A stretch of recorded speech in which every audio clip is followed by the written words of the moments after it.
नमस्कार, मी पंजाब डक हवामान अभ्यासक मुक्काम पोस्ट हुबळी धामणगाव तालुका सेलू जिल्हा परभणी। आज आहे 23 जानेवारी 2024। आजपासूनचा सर्व शेतकऱ्यांसाठी अंदाज येत आहे। राज्यामध्ये मागच्या अंदाजात सांगितलं होतं की राज्यात फक्त ढगाळ वातावरण राहणार आहे, पाऊस काही येणार नाही, फक्त राज्यात पूर्व विदर्भातच पाऊस पडणार आहे असं सांगितलं होतं। तर आणखीन तुम्हाला एक सांगू इच्छितो की राज्यात आता सध्या शेतकऱ्याचं कांदा काढणी चालू आहे, तूर देखील काढणी चालू आहे, म्हणून शेतकऱ्यासाठी अंदाज देत आहे। राज्यात फक्त आता म्हणजे 23 आणि 24 तारखेपर्यंत फक्त नागपूर, वर्धा, भंडारा, रामटेक, गोंदिया, चंद्रपूर, थोडा यवतमाळचा भाग, तिकडल्या भागातच पावसाचं वातावरण आहे आणि नागपूर, भंडारा, गोंदिया, चंद्रपूर तिकडं पावसाची शक्यता आहे, म्हणून ही अंदाज लक्षात घ्यायचा। म्हणजे हा पाऊस फक्त 25 तारखेपर्यंत पूर्व विदर्भात पडणार आहे, म्हणून हा अंदाज लक्षात घ्यायचा। पण राज्यात एकंदरीत परिस्थिती बघितली तर आपण जिल्ह्यावर अंदाज घेऊ। राज्यात आता जवळपास 5 फेब्रुवारीपर्यंत म्हणजे 5 फेब्रुवारी 2024 पर्यंत हवामान कोरडं राहणार आहे। आता नेमकं आता पाऊस कोणत्या जिल्ह्यावर आपण बघायचं झालं तर राज्यामध्ये आता बघायचं झालं तर कोकणपट्टीमध्ये जवळपास 5 फेब्रुवारीपर्यंत हवामान कोरडं राहणार आहे, पाऊस काही येणार नाही, पण कोकणपट्टीच्या संपूर्ण जिल्ह्यातील शेतकऱ्यांनी लक्षात घ्यायचं। त्याच्यानंतर पश्चिम महाराष्ट्र पुणे, सातारा, सांगली, सोलापूर, नगर जिल्ह्यामध्ये जवळपास 5 फेब्रुवारीपर्यंत हवामान कोरडं राहणार आहे। 25 तारखेपासून थंडी वाढत जाणार आहे, म्हणून हे देखील अंदाज घ्यायचा। त्याच्यानंतर आपण उत्तर महाराष्ट्राकडे वळू। उत्तर महाराष्ट्रामध्ये धुळे, नंदुरबार, जळगाव, नाशिक आणि नगर।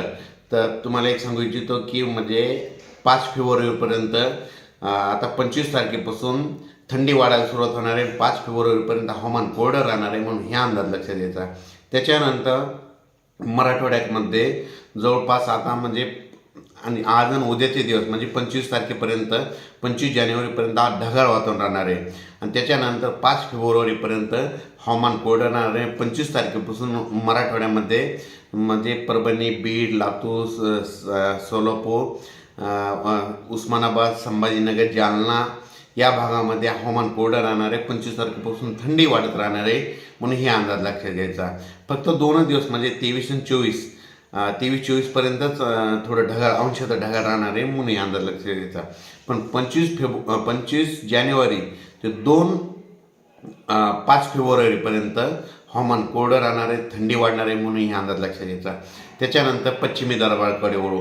पश्चिम विदर्भ म्हणजे बुलढाणा, अकोला, अमरावती, वाशिम, हिंगोली ह्या भागाकडे जर बघितलं तर हवामान कोरडं राहणार, फक्त 2 दिवसच ढगाळ वातावरण राहणार। 23 जानेवारी आणि 24 जानेवारी 2 दिवस ढगाळ वातावरण राहणार आहे। 25 पासून ते 5 फेब्रुवारीपर्यंत हवामान कोरडं राहणार आहे आणि थंडी वाढणार आहे, म्हणून हे अंदाज लक्षात द्यायचा। फक्त राज्यात सांगायचं झालं तर आज आहे 23 जानेवारी आणि 24 जानेवारी दरम्यान पूर्व विदर्भामध्ये वर्धा, नागपूर, रामटेक, चंद्रपूर, यवतमाळचा थोडासा पूर्वेकडील भाग आणि गोंदिया या भागात पावसाची शक्यता आहे। आणि त्याच्यानंतर परत 25च्या नंतर म्हणजे पूर्व विदर्भातील देखील थंडी वाढणार आहे, म्हणून हे अंदाज लक्षात घ्यायचा। आता जवळपास सांगायचं झालं तर सगळ्या शेतकऱ्याचा कांदा काढणी चालू आहे, तूर कापणी चालू आहे, म्हणून शेतकऱ्यांनी काही घाबरायची गरज नाही, पाऊस काही येणार नाही, त्याच्यामुळे चिंता करायची गरज नाही।